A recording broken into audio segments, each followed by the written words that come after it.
Praise the lord. నిద్రించిన వారిలో ప్రథమ ఫలముగా మృతులలో నుండి లేపబడిన యేసుక్రీస్తు నామములో మీరును అన్ని విషయములలో ఆత్మలో వర్ధిల్లుచు సౌఖ్యముగా ఉందురుగాక. ఈ దినపు యేసయ్య జీవపు మాట.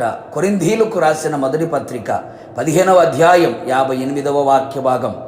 ఎప్పటికీ ఆసక్తులునై ఉండుడి.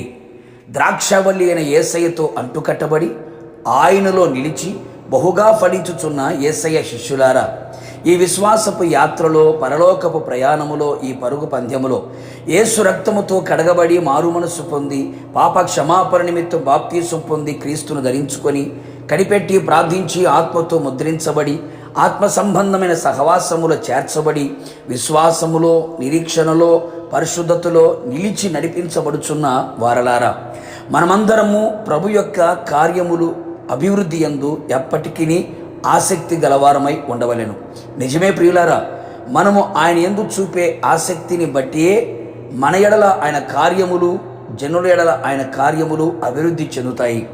ఈ కడవరి దినములలో, అపాయకరమైన దినములలో ఆత్మీయుల యొక్క ఆసక్తి మరింత సన్నగిల్లిపోవచ్చున్నది. బొత్తిగా ఆసక్తిగా లేనివారిగా కనబడుచున్నారు. అందుచేత ప్రభు కార్యములు జరుగుటలేదు, అభివృద్ధి చెందుటలేదు.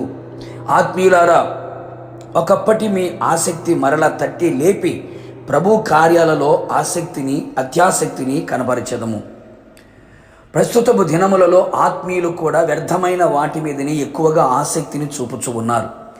మరికొందరు వారి కొరకు సొంత కార్యములు ఎందే ఆసక్తిని చూపుతూ ఉన్నారు.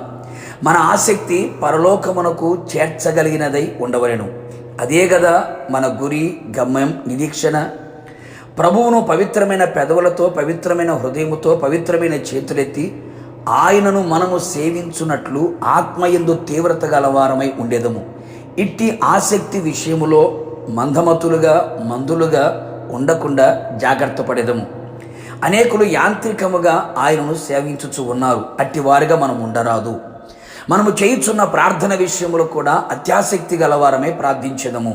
అనేకులలో ప్రార్థనలో ఆసక్తి లేనివారై, నిర్లక్ష్యము, నిద్రమత్తు, అలక్ష్యము గలవారై ప్రార్థించి జవాబును పొందలేక చతికిలబడిపోతూ ఉన్నారు. దేవుని ఇల్లు అనబడే మందిర విషయంలో కూడా మన ఆసక్తి భక్షించేంతగా ఉండాలి.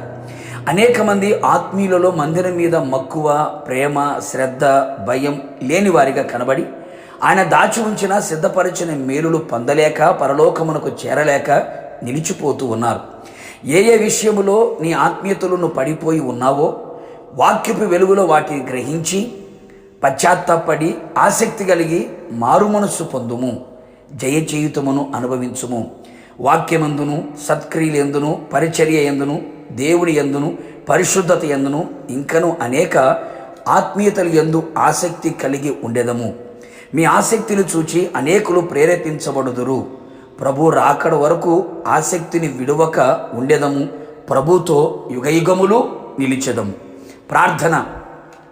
కృపాసత్య సంపూర్ణుడవైన యేసునాథ, నీ పరిశుద్ధమైన పాదములకి మరొక మారు స్తుతి స్తోత్రములు చెల్లించుచు ఉన్నాం. మరొక మారు మీ పాద సన్నిధికి మేము వచ్చి ఉన్నాం ప్రభువా. మరొకసారి మమ్మల్ని గద్దించి, హెచ్చరించి, మమ్మల్ని ప్రేమతో సరిచేసినందుకు మిమ్మల్ని స్తుతిస్తూ ఉన్నాం. ఎప్పటికీ ఆసక్తులనై ఉండుడి అని మీరు సెలవిచ్చి ఉన్నారు. ఒకప్పుడున్న ఆసక్తి ఇప్పుడు లేక నిరుత్సాహపడిపోయిన స్థితిలో అనేకులు నిలిచి ఉన్నారు. కోల్పోయిన ఆసక్తిని మరలా తిరిగి పొందుకొని అత్యాసక్తి గలవారమే మీ సన్నిధిలో కనబడినట్లుగా కృపదయం చేయండి. సత్క్రియ ఎందును, ప్రార్థన ఎందును, మందిరము ఎందును, ఆత్మయందు తీవ్రత కలిగి మిమ్మల్ని సేవించే విషయంలో ఆసక్తిని కనబరుచున్నట్లుగా కృపదయచేసి మమ్మలందరినీ మీ ఆగమమునకు సిద్ధపరచమని యేసు నామములు అడిగి పొందుకొని ఉన్నాము తండ్రి. ఆమేన్. నిశ్చయముగా మీరును మీ కుటుంబ సభ్యులందరూ ఎప్పటికీ ఆసక్తులై ఉందురు గాక. God bless you.